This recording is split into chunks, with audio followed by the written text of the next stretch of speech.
I am not a woman architect, first of all. I'm an architect, and let's start from here. Either I was going to continue there or I was going to take the opposite risk, like start from zero. And I did from zero. And Zaha told me, don't worry, we are here. And now we have also a branch office in South Korea, in Seoul, and we have their robot and AI museum is getting Yes, yes. built. And this year, hopefully before Oh, it's summer, gonna finish. we will have an opening. Hi everyone, welcome to PA Talks, a podcast where we dive deep into the ever-evolving world of architecture, design, and technology. I'm Hamid Hasanzadeh, your guide on this captivating journey. Today, we're excited to introduce Melike Altinisik, an architect and founder of Melike Altinisik Architects. Graduated from AA in London and worked as a lead designer at Zaha Hadid Architects, Melike's futuristic designs are a testament to the fusion of advanced technology with architectural innovation. Her portfolio, highlighted by the iconic Istanbul radio and TV tower, showcases a unique blend of robotics, digital fabrication, and parametric design. Melike's projects are more than structures. They are interactive experiences that challenge traditional architectural boundaries. Beyond her architectural achievements, Melike is also a respected educator, inspiring the next generation of architects to embrace technology in design. Join us as we explore Melike Altinisik's visionary work and her impact on the future of architecture. I hope you enjoy the podcast.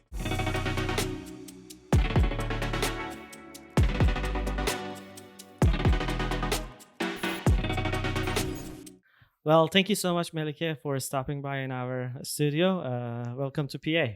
Thank you very much, Hamid, for invitation and hosting me as part of PA Talk. Thank you. It's a pleasure to have you in here. So recently, there was a book published by RIBA, 100 Women in Architecture.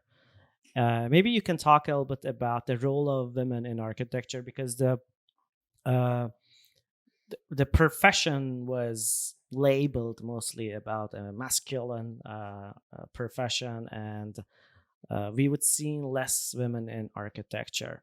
And I also understand that there's it's not good to divide it as a male architect or a female architect, but also maybe if you want to talk about a little bit of the challenges of being a female in architecture, and also the hardships that it has in comparison maybe into other professions. What do you think about it? Thank you, first of all, that you opened this subject, because I believe I am not a woman architect, first of all. I'm an architect, and let's start from here. But being as a woman in this profession and in this practice has been always very difficult, not only for me, all the women in the world. And you can actually measure this inequality. And this is, we can talk about here the equality subject and the way how this is not really working. And when you really go back to your education years, you can also see that there are a lot of actually women that getting this education, architectural education. And when we compare the percentages, especially in Turkey, the women who are getting this education are higher than the men. Absolutely. But when we go to the practice, and when you check the percentages, maybe there is 1-2% of the architectural firms are run by women. And I think this is already showing us certain realities. And this is one thing. And on the other hand, also getting visibility between our clients, or the way how you are announced in the public. These are always becoming kind of very critical issues. And to run over all these difficulties, as women, you have to somehow work more, you have to go through many other hustles. But these are never, in my case, bothering me to stop or to pursuing our dreams. And that's why I always keep saying to myself and to my team that I am not a woman architect, I'm an architect. And this is our way to continue, because it's architectural practice, and we are willing to do our best to really give the built environment the best we can offer. And that's why when RIBA published this book, and they announced that they launched it recently, I find it quite important. they did an interview with me almost 2 years ago, and then recently I was honored to see that I was part of the selection of these 100 women, because this way I can also show to in my country to young female and female people and women that we can also do great stuff, and we can be also visible, and we need to just pursue our dreams as much as possible. Absolutely, absolutely. I also remember when we had the architecture when I was in the school.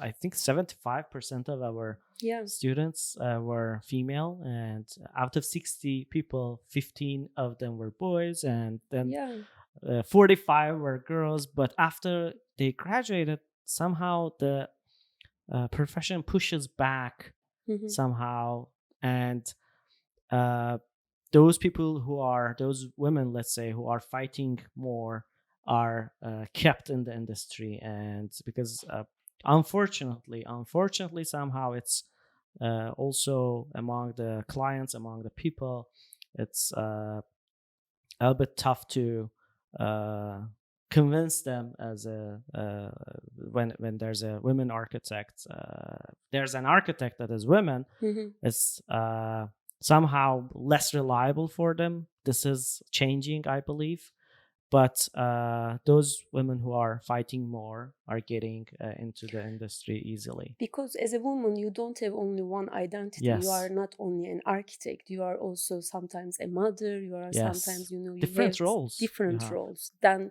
men can not have Yes. also. So these things create most probably certain inequalities Hmm. regarding in the eyes of the decision makers. And not in my company, but in many companies in this country or all over the world, not only also in architecture, in other sectors, you can easily see that women are less paid. And Yes. for me, this is really, I cannot understand this situation, but these are facts. So what we need to do is we need to really continue fighting and pursuing that on this way, Yes. to get the best as much as possible. Absolutely, absolutely. Well, if we want to go back, what initially inspired you to pursue architecture as a profession? Um, so we go back to Yes, very young. yeah, 2002 probably three. um, my education, I Yes. started before 2000. In Oh, 1999, I started architectural education, but in Istanbul Technical University. So 4 years of architectural education at ITU. Afterwards, in 2004, I got my master degrees in London at Architectural Association. So, um, but before that, I knew how I decided. I guess you are trying to yes. ask this question: how I decided to become an architect or get this education at least. Yani, it's somehow in my childhood I knew that I will do something related a creative job.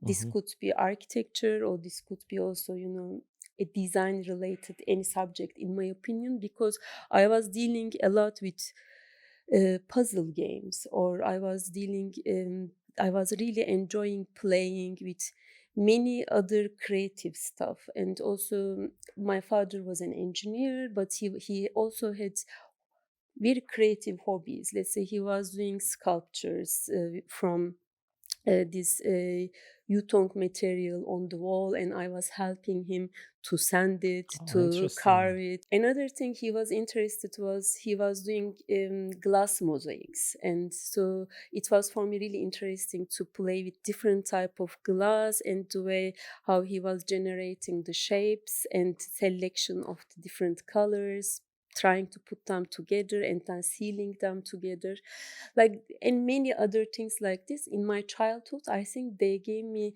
the opportunity to play around with different materials also, and Yeah, most of them were architectural yeah. materials. But And this somehow helped into the development of your vision, your artistic I, vision I guess into so. Yeah, architecture? when I look back now and when I really analyze step by step these subjects, then I can see that these were really important traces which pushed me step by step Mm-hmm. towards the will to create space and really make made me interested in Mm-hmm. architecture. Mm-hmm. So I applied. I mean, maybe I was around 15 years old. I knew that already I want to study architecture. It Mm-hmm. was clear for me. And later on, I just developed my skills towards architecture. Yeah. Yeah. So, you were from the early in childhood, you were a part of a creative industry, as you were inspired by your father, and then you became an architect. What initially uh, when you look back in the childhood and the creative process that you were involved in a part of it, do you think it's feeding your architecture as well, when you want to design and when you want to think about a project? Are you somehow inspired by the things that you experienced during your childhood and the And I cannot really call it like yes, this, but I always believe that there are traces, I mean, yes, which is coming from probably from these yes, years, because these traces are most probably related to the courage I mm-hmm. got in the Yeah, young age, that you can really play around with different materials mm-hmm. or with different things to put them together. That's why puzzle is also important in my opinion, because architecture itself, any space or in an Yeah, architectural space, when you put it starting from idea to realization, actually there are millions of pieces and you put them together together, and yeah, then you make one whole.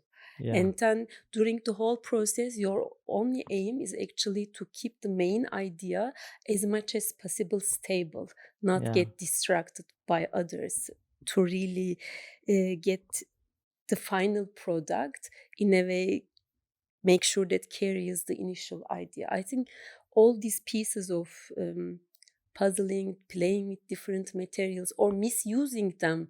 Honey, the material itself is a yes, glass. Normally, you use it to cover, honey, your facade, yeah, to have a translucent view between inside and outside. But when you make it in small pieces and then you start to make art from out of it, that this gives you the vision that you can also pick up certain other materials, or you can also pick up some ideas from other sectors and then you can take them as an advantage by misusing it from their mm-hmm. initial purpose. Then you can develop certain things in architecture, Yeah, because in architecture I believe we never really invent something, but we mm-hmm. reuse them in such a innovative way, then we say that we create. Yeah, And for, I mean, you can think about this from any natural material till also digital softwares. When you now, especially in your platform, many people are using Rhino software, Maya software, yes, but none of them were built for architecture. unfortunately, They were built for airplane or space craft engineers, yeah, engineering, like these kind of things. But as architects, we were so interested. We took them, we in my misuse them. opinion, misused them for our Yeah, purpose. And now they became also really one of the main yeah, kind of actors in our design processes. absolutely, absolutely. The reason I've emphasized on the childhood, because I remember when I was a kid, I was buying these small cars, pieces and Hmm. parts, and putting them together somehow to make a car move with electric, with a controller. And when I think back, what I'm doing here in PA is exactly the same thing as Yeah, well, putting pieces together to build something.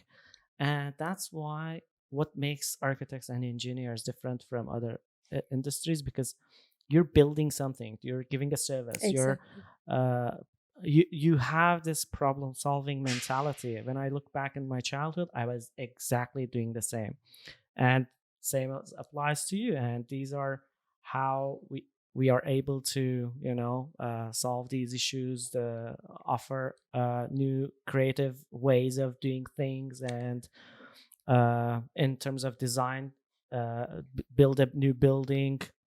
That's really great. So after you went to London and AA, and you worked with Zaha for 5-6 years, maybe you can, Yeah. 6 years, 6.5 years. 6.5 years. Yes.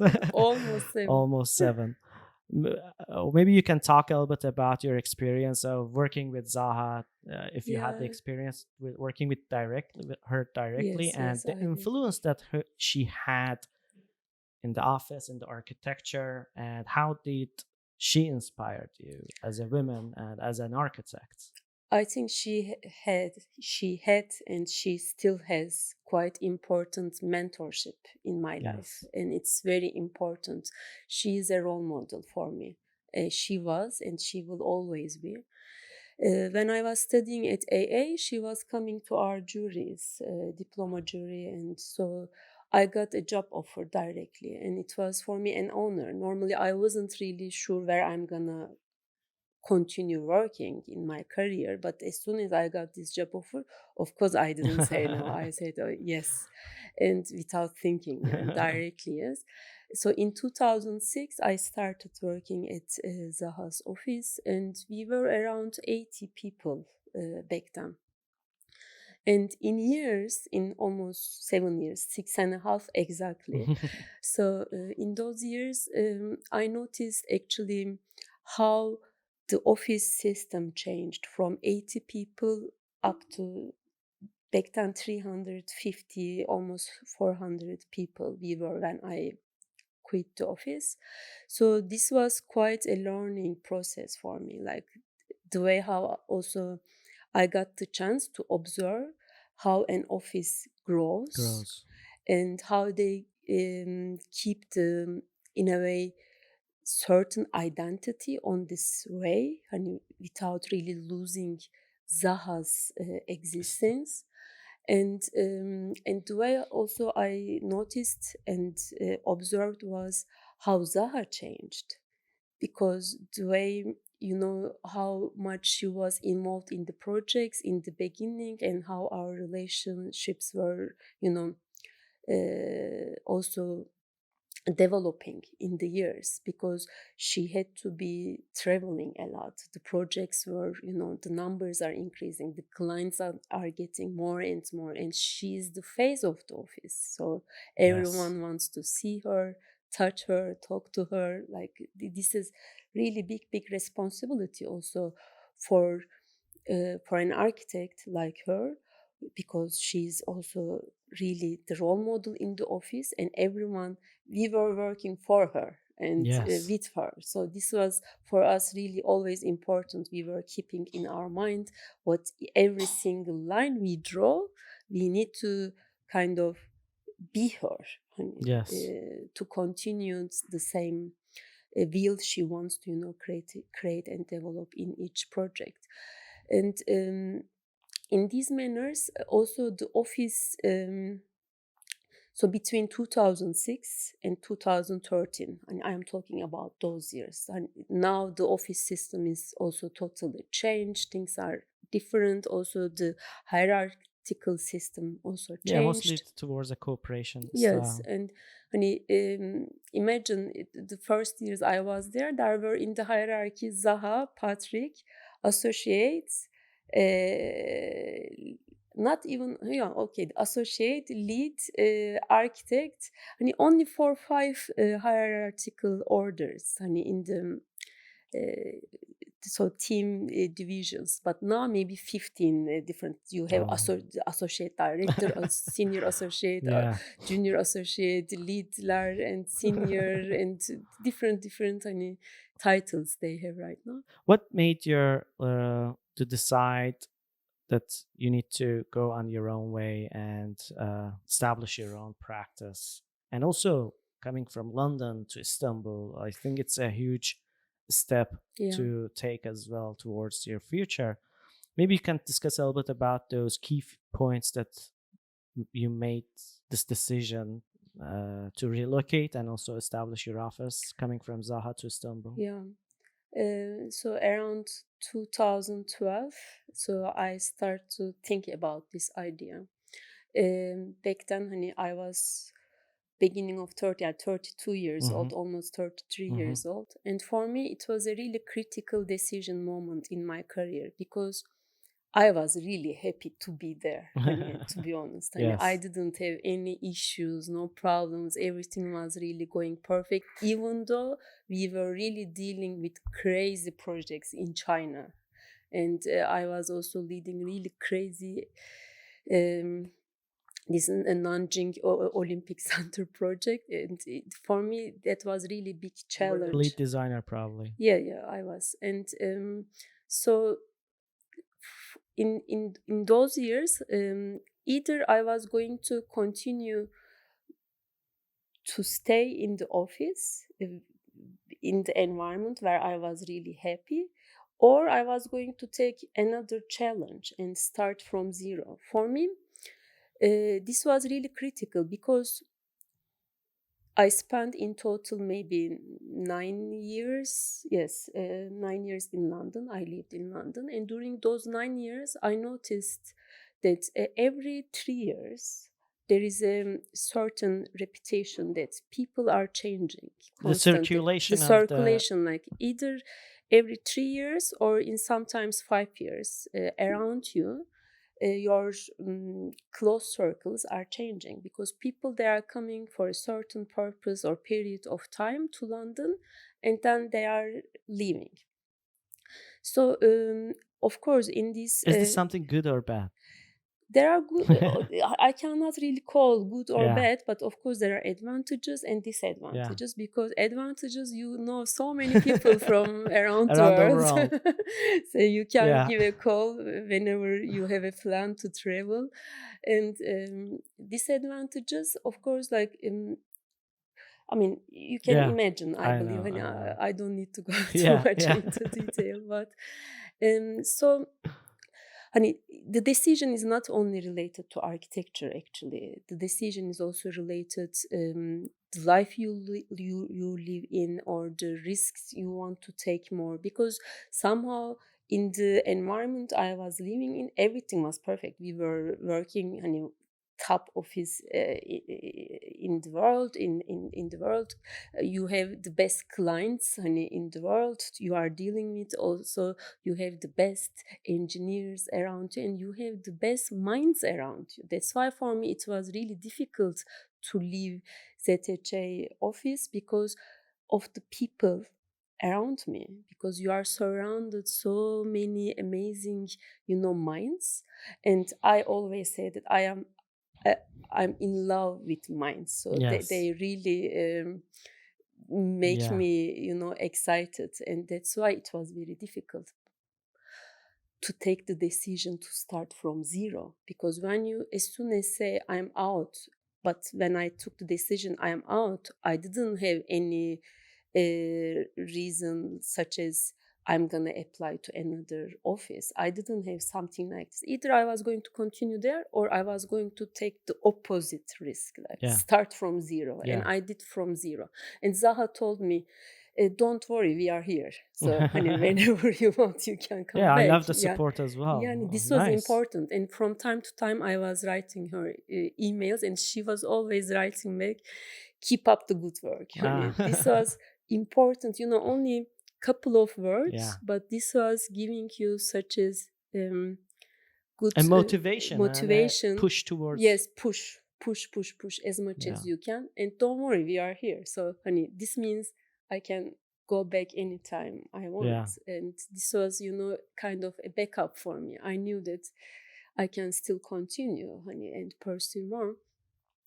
And so I took the risk, and I think that will came into me. So I need to take, because I like challenges in life, and maybe I was too comfortable at Zaha.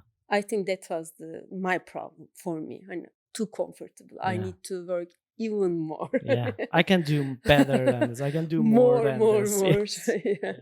And talking about the challenges that Istanbul has versus the London, and basically when you're in London, you can connect with multiple locations at the Yeah, same yeah. time. Also, maybe Istanbul has that potential as well, but not like a London. Maybe you can talk a little bit about the challenges that you had by establishing your office in here, and also the first couple of projects that you Yeah. had in Istanbul and around the world after the establishment. What kind of challenges you faced? I mean, of course, honey, first of all, honey, London is one of the three Hmm. metropoles in the Yeah, world, and actually one of the top I mean, London is, in my opinion, the top and the heart of the yeah, world. And we cannot really compare Istanbul and London, in my opinion, um, with many, many reasons. yeah. But Istanbul has also its own really beauties and advantages, besides, of course, disadvantages, because, first of all, Istanbul is located in Turkey, and Turkey has its own challenges from um, Political standpoint, yani economical. exactly political, economical, and also the way location wise where it is Hmm. located and many things. But Istanbul, on the other hand, when you really take all these things aside, it has such a historical background, and it's such a beautiful city, in my opinion. And of course, it's your homeland. Yeah. And besides all of these, this is the place where you feel the most comfortable in the world, in my opinion, wherever you come from. Yeah. I am from here, so I feel the most comfortable actually here. So if I was going to start from zero, at least I had to feel comfortable in where I live. That's why I took the decision that I'm gonna start my company in Istanbul. On the other side, I knew that we are living in such a era. I mean, in 10 years back, I am talking about. I knew that this is such an era that you can actually, it's not important where is your address. Yes. I was Yes. aware of this. I learned this when I was living in London, working with Zaha, and doing projects all over the world. But the address was London, so I said, "Why can I not do this same kind of Hmm. challenge? Take my address as Istanbul, initial address, but try to do works all over the world, and step by step." We are getting our dreams come true, and now we have also a branch office in South Korea, in Seoul, and we have their robot and AI museum is getting Yes. Yes. built, and this year, hopefully before Oh, it's summer, gonna finish. we will have an opening. Oh my God, I should be there. Yeah, I will inform you I should be there. definitely. As soon as I get confirmation, I will let you know. And on the other side, our first project, build project, was Istanbul's quite signature project, Istanbul Yeah. Telecommunication Tower, with the new name Çamlıca Yes. Tower. So so all this story, like starting from beginning and getting this telecommunication tower project, and starting with such a challenging project to develop your company, was not easy at Easy. all, Yeah. because I didn't have all these amazing minds in the beginning with me. Yeah. It Of took also course. time to build up your team, to also build up trust between your clients, also between the engineers, because okay, you worked with such an amazing company and with such a mentor like Zaha, but you were not alone there. You were working with other Great minds. 300 Yeah. great minds. So it's a collective thing. So um, building up your own business, of course, it takes really time, and step by step things develop. You Hmm. learn this. And especially taking the challenge that my address is in Istanbul, of course, multiplies the This challenge challenge. factor. But since, as I Yeah. mentioned, I love challenges, Yeah. so I don't give up. Yeah. Of course. Absolutely. So, you gave me this book a couple of months ago, a year ago actually, more than a year You were ago. the I first was the one. first one to receive this. Yes, So Çamlıca you've Tower. built the Istanbul's most highest Istanbul's highest tower, Exactly. telecommunication tower you mentioned earlier. Just to mention a little bit about the new building technologies and design aspects. What kind of new features this building had by the time it got accepted for the building, and what kind of new aspects you try to the design aspects, Yeah. also the building information modeling, the computational design, the what kind of new tools and technologies were integrated for Yeah. this project? So regarding Çamlıca Tower, when we started designing and the designing process and design development, of course, we were trying to show all the capabilities and skills we have. So the design idea itself, actually, normally these towers were in the world. They are known as the masterpieces of engineers. Yes. So first of all, I thought this is a really good challenge and really exciting subject to show to the world that we are living in this era where architecture and engineering, and meaning all the multidisciplinary approaches, can be joined together, and we can develop projects together, like meaning that we can design together and we can use the tools to bring the know-how from all of them and then develop the projects. So the main design driven idea came from the wind circulations, and we were using this information as giving the amorph shape to the tower, and at the same time fixing, of course you have to find the most optimized aerodynamic form, and you have to fix it. Yes. And as computational skills, we were trying to use as much as advanced skills we can implement. So first sketches were made in Maya, then of course we use Rhino, Grasshopper, all these abilities that we have, we implemented.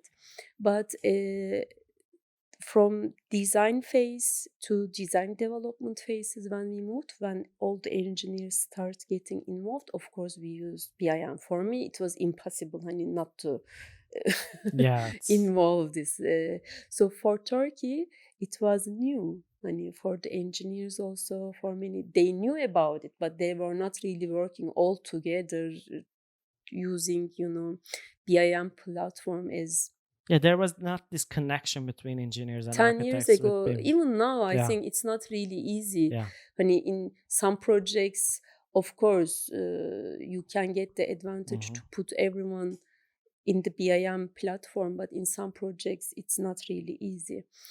And so this project, during the project phases, it was quite so inspirational for me, also for my team, to really use all these computational skills and really bring all these engineering minds also involved in the project, also get prototypings and many things like that.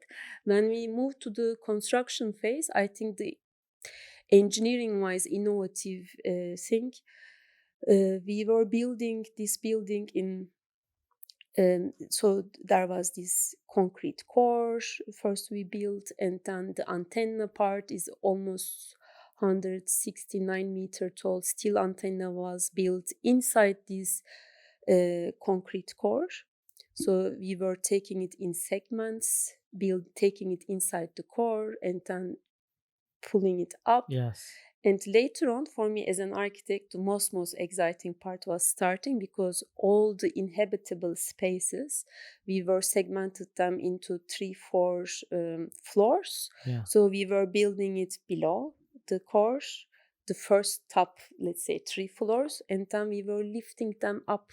And it was taking almost 2 months to build and 5 days to move up. For each floor?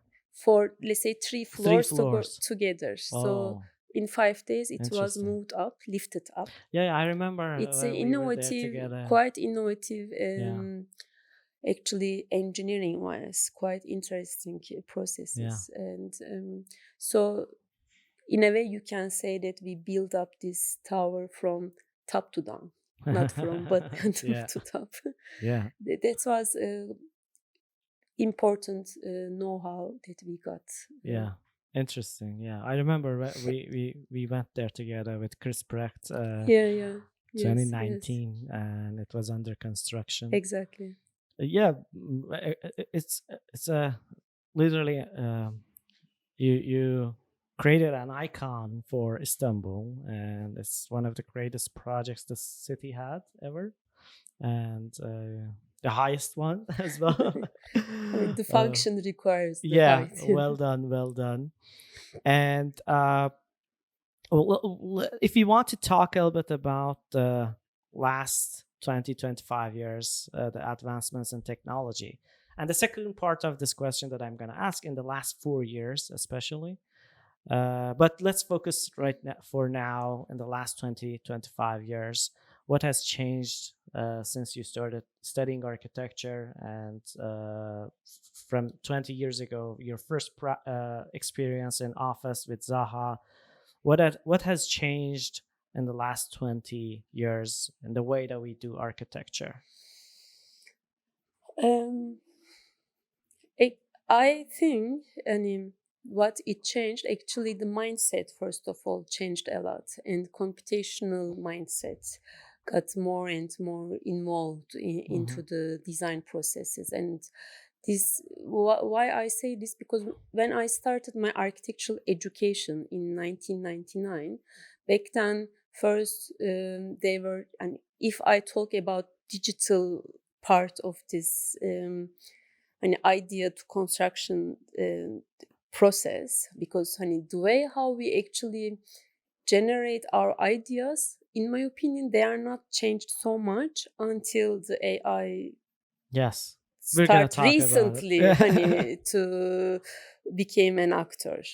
But let's say until last 2 years, let's say, I think in my opinion the idea generation part was not changed so much, like the way how you do research, or the way how you really implement your research into the design and the design development not changed much. But the design variations changed a lot, because the computational uh, way of thinking gave us the opportunity to produce almost unlimited versions of different versions of your initial Yes. idea. So you are not really fixed, stuck into 1-2 options of the same idea. Instead, you can have in between many versions, defining different depending on Pandas, your yes. parameters, you can have different versions of the same idea. Also regarding the softwares, the way we use the softwares, or our know-how using these softwares, and the computational design tools are developed.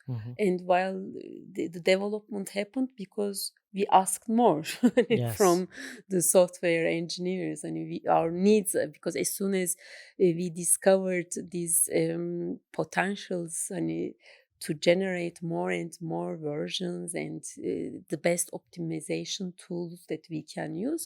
So we ask more, and of course all these softwares developed in time according to our needs, and every day they are getting better and better. On the other hand, regarding, let's say, 3D printing machines, the small ones, and in the way how we use them, actually it didn't change much than comparing to 20 years ago, the way how I was using it in AA. Yes. Really, because when we were doing our Maquettes and stuff. diploma project at AA, it was the first time we used a 3D printed, we prepared a 3D printed model, and everything was so inspired, and everyone was extremely excited, and it was so expensive back then. But now, it is everywhere. Even the Yes. kids, they have it. The families, even they have the 3D printers, small ones in their homes.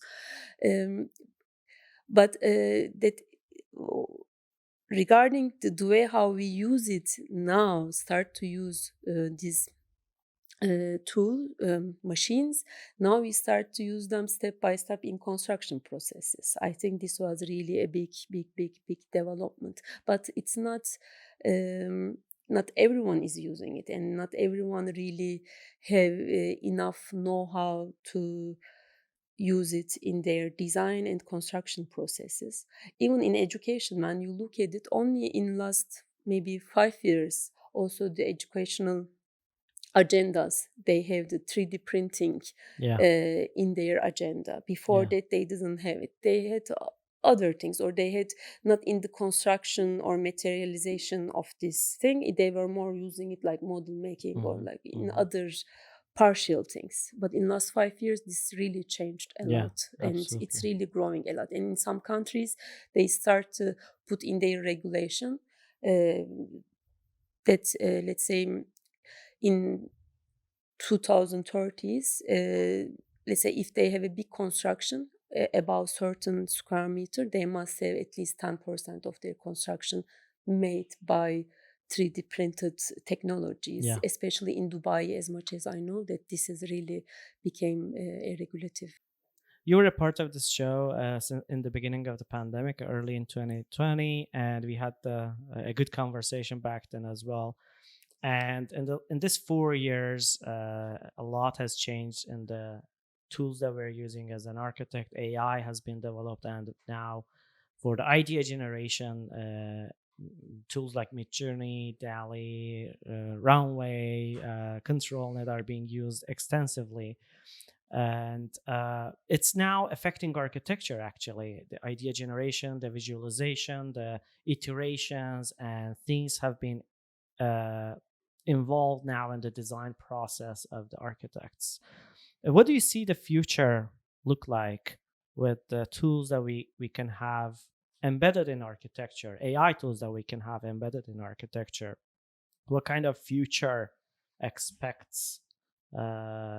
What kind of future architects should expect? Um, I mean, regarding this AI subject and the way how things developed in last 4 years, before AI, I think first of all we need to mention that since pandemic, actually not only in architectural sector, also all over the world, everyone became more familiar with digital world and with digitalization, and also they start to talk and be part of the metaverse, and like this kind of different discoveries besides the physical environment, and including the developments in AI in recent years, and especially in last year, in my opinion, it really made the peak in a way. What I see and what I analyze is with artificial intelligence in idea creation for architecture. So the architects need the skill, in my opinion, related to especially the literature know-how that we have, the words, the communication we have with writing, and the words will become the most important case, in my opinion. I mean, the way how you write the prompt. Yes, the prompts. So, especially the certain, of course, not all the softwares which are generating ideas with AI, but in especially image-based ones, they require, in my opinion, really important know-how, the way how you really describe your idea with writing. Yes. And this is, in a way, in many architects, maybe in last 20, 30, 40 years, you became normally very distant to writing, but now you become very close to it. Writing, yeah. And the importance of words became or will become so important if you want to generate more developments or ideas through artificial intelligence, especially image-based. I find this so exciting and so interesting. We try to use it also in our office for pre-concept stages, and I call it more like generating our own idea mood board. And that's why and it's part of the process, because normally when you sit in front of your client, you communicate with verbal communication. Yes. And now you can use that verbal communication, but at the same time Show your own you brainstorm as can well. show that verbal communication as a visualized tool Oh, through yeah. this AI soft Systems, yeah. systems, let's say. In my opinion, these are kind of the other way of communicating your ideas with your clients, but I don't really see it yet as hani using it directly, the hani space generative, not yet. Hani in the future, of course, it might also develop to that direction, and it's already, you can see certain traces that hani they are not gonna stay only as images, but Yes. there are many other things, and there are also um, software linked versions that they are, but still they are using actually generating images and not Yes. geometries. And you Yes. use your own mesh in, let's say, Rhino, then it generates for you through the verbal communication, I call it, and Yeah. with prompts, facade options, let's say, Yes. different facade versions, or inspires you for certain potentials. Again, like when you go back to this, how the computational design give us this opportunity to see between, I call it, between 0 and 1, all the other grays, all the other options. Now with this technology, we have even more communication, developed communication skills, because most of the people who are not architect, through images you can communicate with them easily. So Yes. at least they can see quickly, and also the time, the production time is faster, really faster, and it Absolutely. generates for you really a quick communication.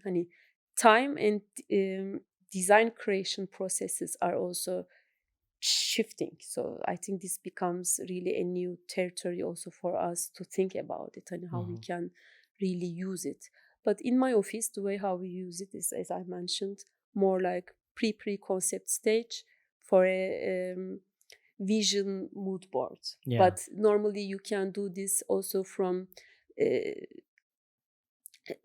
already built projects, or already designed ideas. You can collect and go through it for you as an inspiration board, or and you can take this new tool and it can give you Yeah. new ideas. And I find this really quite interesting.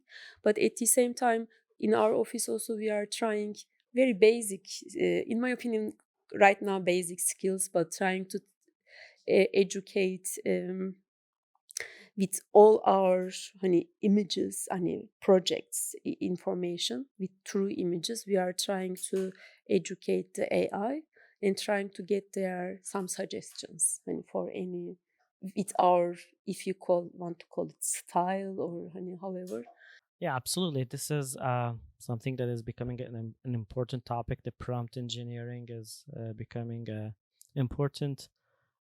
Is going to be playing a key role in what we do as an architect and during the design process. And the chatbots are becoming a real friend of ours these days. Maybe this integration with 3D modeling and data management and building in BIM softwares will be a very useful help for architects. And of course, training these AI tools with your own data and creating the similar visuals and similar ideas for different projects is a huge help, I believe. Not to lose, because architects love to keep their own line, keep their own signature in each project. And I think AI will help greatly in this process for architects. And this is a great step towards keeping your own signature in each project. It will help a lot. You've done so many projects. You worked in London. You have projects in Seoul, South Korea, and also you have projects in Istanbul and Turkey. Also, a couple of other projects that I've seen from you, all other parts of the world. If you compare different locations, what kind of differences you would be mentioning from Istanbul and Seoul, let's say, as an example, that there is different ways of doing architecture, or is better way or not a better way? And if we talk about this as a system or regulative way, there are quite differences. Mhm. In Turkey, I mean, let's say in South Korea, right now we are, as I mentioned already, we have this Robot and AI Museum project. It's a government project because we are working on this project with Seoul Metropolitan Government. So here also in Turkey, we worked with Istanbul Metropolitan Governments. Municipality, and Mhm. also we work with also other government offices. And when you compare it as an architectural business and the way how these, authorities they run, the system, there are really big differences. Not only this governmental way, but it's also in private sectors. We can say architectural. The way all these regulations run is quite different. First of all, here in Turkey, when you do a project, it's not really clear the way how the architectural fee system is really working. It's not regulatively fixed. How can I say, There's like, not certain rules and regulations not that, really. I mean, of course, there are certain rules, but they always based on the minimum yeah. payments and minimum system. But there is not really a regulation saying that you cannot, do a fee system below that. So Mhm. this really affects the whole architect's environment and the way how the architects are really trying to develop their companies, their firms, and then the relationship between clients and the architects. The fee, if the fee system is not really regulatively fixed, this means that there can be always really low payments. And in my opinion, in these things are extremely important for architects to develop their companies. And if these things are not fixed, it means that there is a really big competition, and this competition can actually work against you. Yeah, it's not a healthy competition, No, not at unfortunately. all. It's not feeding the system. Yeah. Exactly. But in South Korea, since we are doing this project, we noticed that actually everything is very well defined from the beginning. According to construction budget of the project, there are certain percentages what the architect will get, what the engineers will get, and how the whole system works. And also at the same time, uh, let's say if there are any revisions, how the payment system works according to revisions in the project, and the way how also you do the supervision during the construction phases. Everything is so well defined, then you have very clear mind before you start getting involved in that project. Actually, according to the size of the project and the construction budget, you already know from the beginning the whole journey. But in Turkey, it's not like this, and it's really challenging and it's really tiring in a way. In my opinion, if the architects in Turkey needs to focus on something, we need to really try to develop uh, regulations even more Mhm. But isn't this, internationally well yeah, but isn't this organized. the job of Architects Chamber of Office, Mimarlar Odası, to Yani even though if fight it's with if this? it's if And it's like that, but also you need to have certain fines if you do below that. If doesn't exist, doesn't unfortunately, matter, honey, if whatever yeah. the chamber is really setting up. The most important thing is, in my opinion, like the big picture, and in the big picture there should be also certain regulations as a fine system, that if you really give a certain fee really below what it really requires, it should be a problem Yes, normally. absolutely, absolutely. You talked about the business of architecture. Actually, I think architecture is also a business. You are a Of course. businesswoman, and if we consider going back, let's say 2012, while you were thinking of establishing your office, what would you do differently Mhm. in the last 12 years, let's say, from the beginning of the office? Challenging question. I Okay. keep asking every year. What could I do differently? Um, Maybe also you can go a little bit back. Would you study architecture if you go back in 1999? yeah, I would, because I believe studying architecture is not only an aim to really practice architecture. Studying architecture, in my opinion, the best thing that anyone can do, Yes. even though in the future they are not gonna be, a practicing architect, because it's such an education that educate you to have the whole experience, creating any idea and developing the idea and really pursuing your dreams, always trying to put, it's like taking one single piece but visioning the big picture always. And that's why, and feeding this with culture, with many other things that you want to implement inside this process. Architecture gives you, in my opinion, this critical education. And I suggest, if people, they say they want to really study architecture, I ask them, honey, do you want to be an architect, or are you aware of that architecture education, it's a really such a rich education that you can use it in different fields in the world, and you don't need to be Absolutely. really like this architect, honey. Yeah.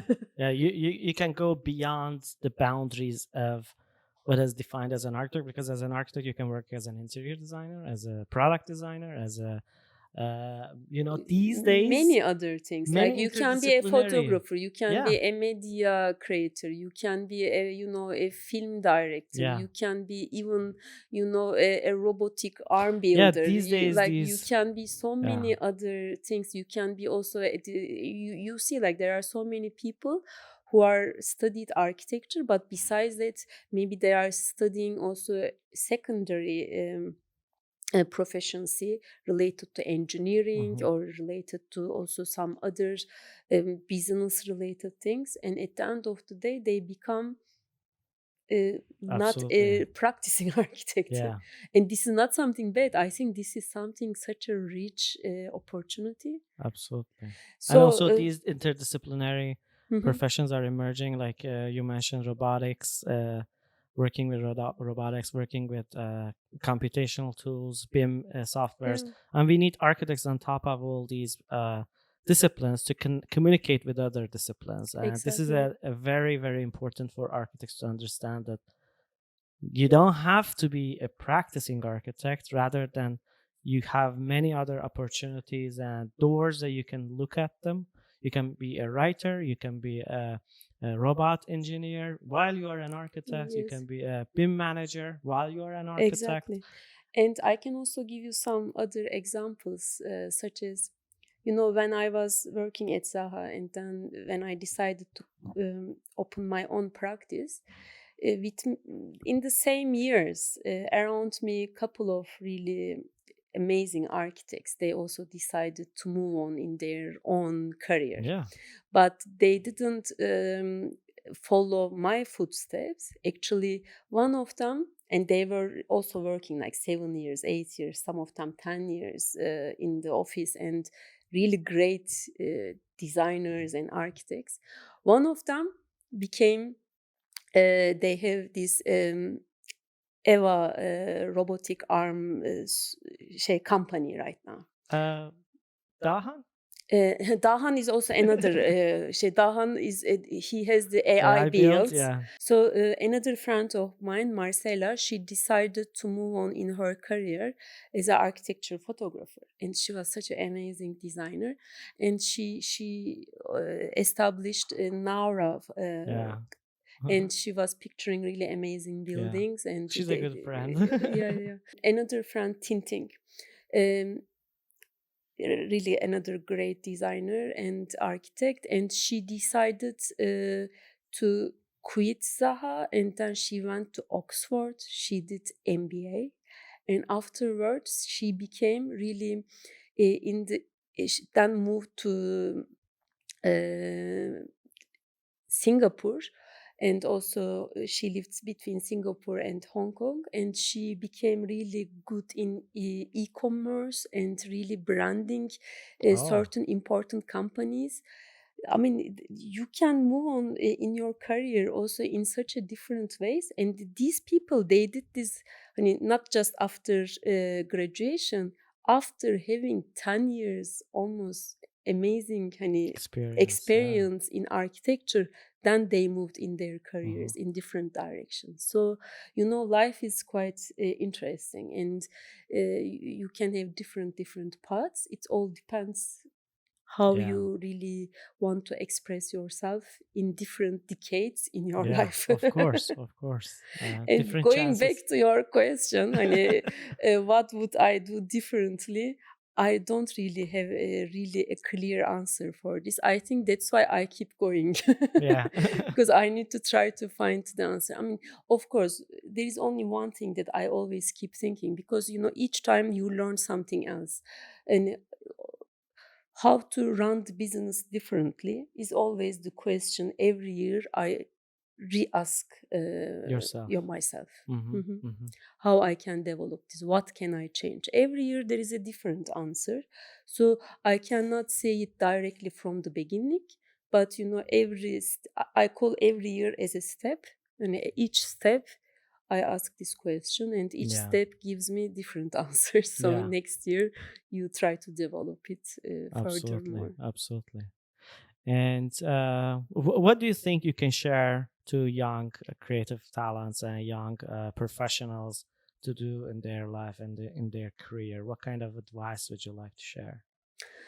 In general, what I always believe is we need to be stubborn enough, and we need to be really curious enough constantly, and to pursue our dreams and never give up, because this journey has many challenges, and as I mentioned, you don't have to continue always as a practicing architect, and you can really try different things related um, to your vision in your Hmm. future, and it can have different ways of doing this, but the key points are curiosity and not giving up, for me, like always, and also be research based, because education never And ends. yeah, yeah, absolutely.